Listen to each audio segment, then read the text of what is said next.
This video we are going to be painting the Eiffel Tower design. So you are going to need a napkin, different size brushes, a cup of water, and then your acrylic paints. So the first thing I'm going to do on this design, I am going to paint the Eiffel Tower first. I'm going to get yellow. And I usually like starting with the lightest colors first on some designs. So I am going to go ahead and paint the Eiffel Tower yellow. Now the acrylic paint, the yellow usually blends real smooth depending on the kind of acrylic paint brand that you have, because there's different types of brands. Some are smoother and thinner than others. You should be able to see the lines still of the design on your Eiffel Tower. I will be painting pretty fast on this video for the sake of keeping the video short, so please pause the video when you need to keep up with me. Alright, so I'm going to go ahead and paint it yellow. And then I am also going to paint the lamp. Inside the lamp, I'm going to paint that yellow too, where the light illuminates. Alright, use different size brushes, whatever's comfortable for your hand, small or medium or large. But I pretty much use the medium for most of my paintings because I am able to control the brush. Alright, so once I paint the Eiffel Tower yellow, I'm going to rinse my brush.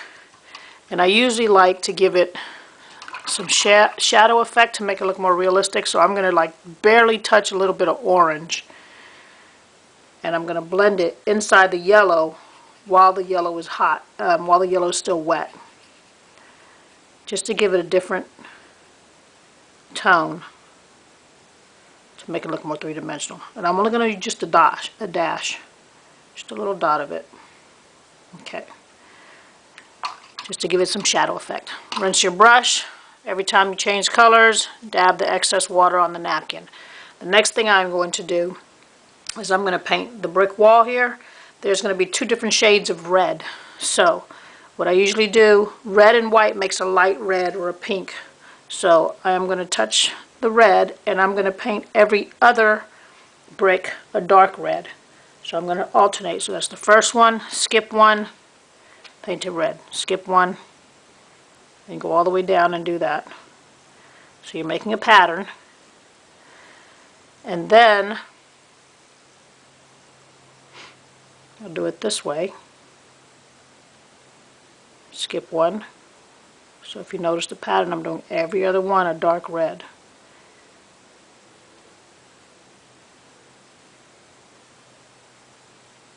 Okay. And the next thing I'm going to do now, I am going to rinse my brush, because I don't want to contaminate the white. Dab your excess water, and now I'm going to touch white.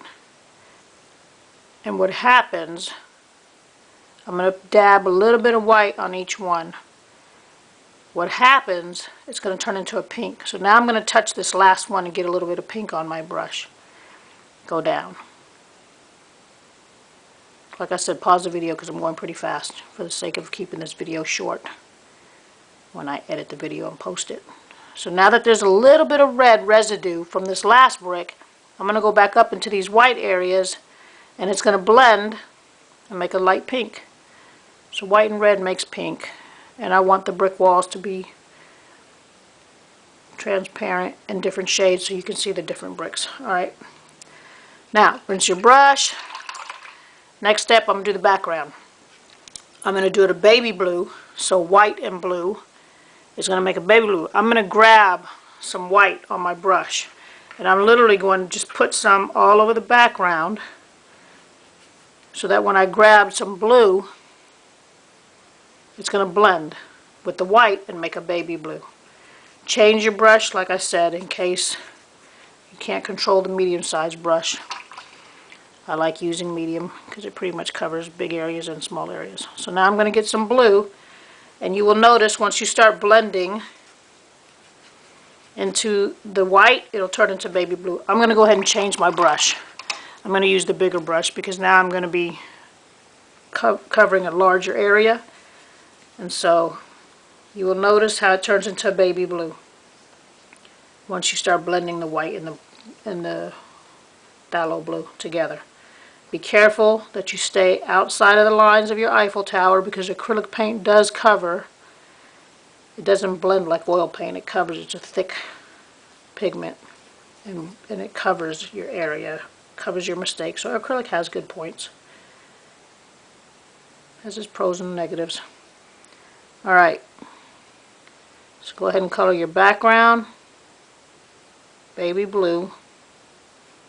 And you don't have to keep dipping into the blue. You just need a little bit of blue on there and it'll start turning into baby blue.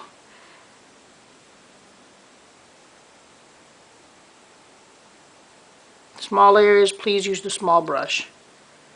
If you touch the yellow, you will notice that it'll turn into like a light green, lime green, because blue and yellow makes green, so try to do your best and not touch other colors. Acrylic paint does dry pretty fast too, but paint your background.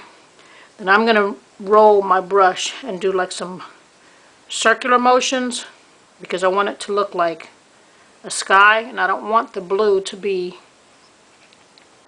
the same shade, one tone. I want it to have some different effects of nature, make it look more organic. So I'm going to do some little effects, just kind of rub in circular.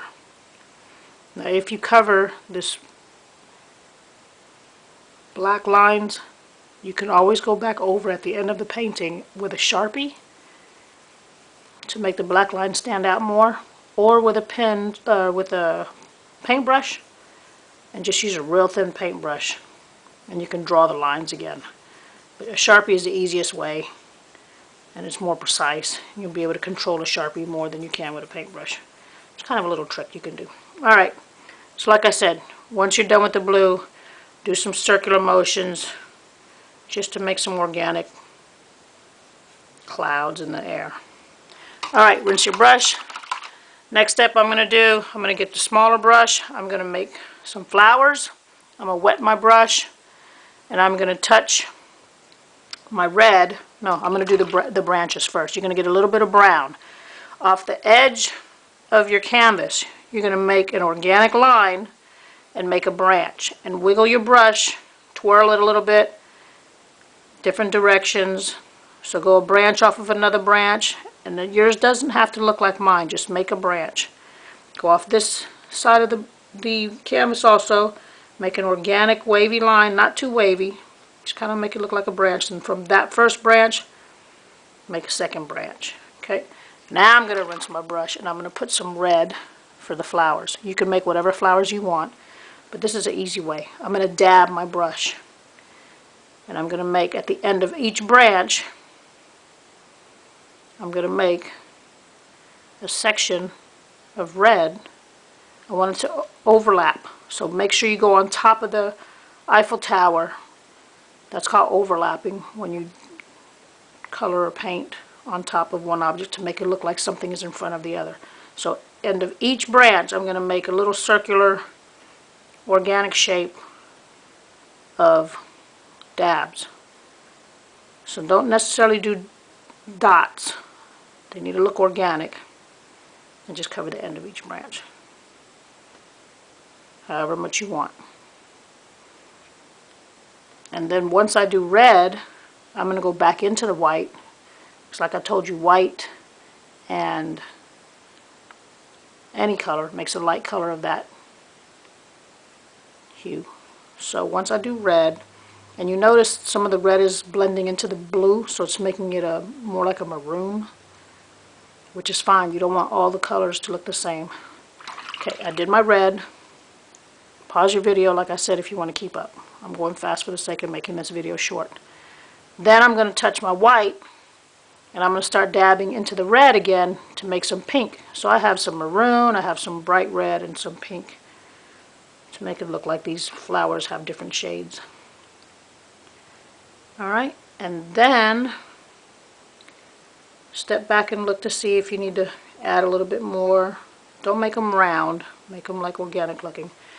Okay, and when you do that, the last step I'm going to do is I'm going to paint the black top of the lamp. I hold my pinky on the canvas to make my hand a little more sturdy, so that's a little trick you want to do if you're painting.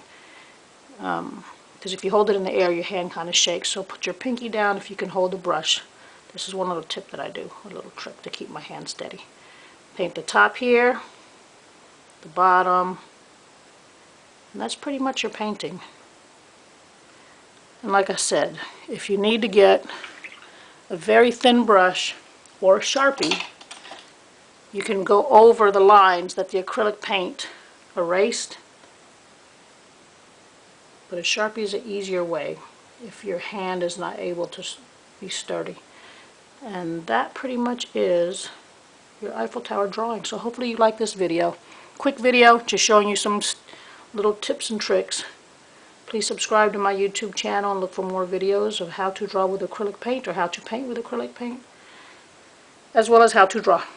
Thank you for watching this video. Hopefully you enjoyed it.